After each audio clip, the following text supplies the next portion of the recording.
கிருஷ்ணகிரி மாவட்டம் ஊத்தங்கரை அருகே கே எட்டிப்பட்டி கிராமத்தை ஒட்டி கரடிக்கவுண்டனூர் மற்றும் திடீர்குப்பம் பகுதிகள் உள்ளன.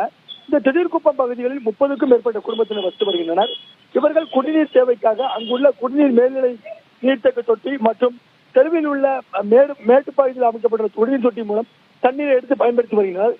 இந்நிலையில் நேற்று காலையில் கே எட்டிப்பட்டி முன்னாள் ஊராட்சி மன்ற தலைவரின் கணவர் திமுகவை சேர்ந்த பெருமாள் என்பவர் தலைமையில் கரடிக்கவுண்டரை சேர்ந்த 50க்கும் மேற்பட்ட நபர்கள் திரண்டு வந்து, நான் தலைவராக நின்ற போது இங்கு இருக்கும் யாரும் திமுகவுக்கு ஓட்டு போடவில்லை, தற்போது நடந்த தேர்தலிலும் ஓட்டு போடவில்லை என்பது எங்களுக்கு தெரிய வந்திருக்கிறது. ஓட்டு போடாத உங்களுக்கு தண்ணீர் இல்லை என கூறி பொதுமக்கள் பயன்படுத்தி வந்த குடிநீர் தொட்டியை அடித்து நொறுக்கி விட்டு சென்றுள்ளனர். மேலும் அங்கு இருந்த குடிமக்களை ஆபாசமாகவும் ஜாதி பெயரை சொல்லியும் திட்டியுள்ளனர். இதனால் அந்த பகுதியில் கடுமையான குடிநீர் பற்றாக்குறை ஏற்பட்டுள்ளது.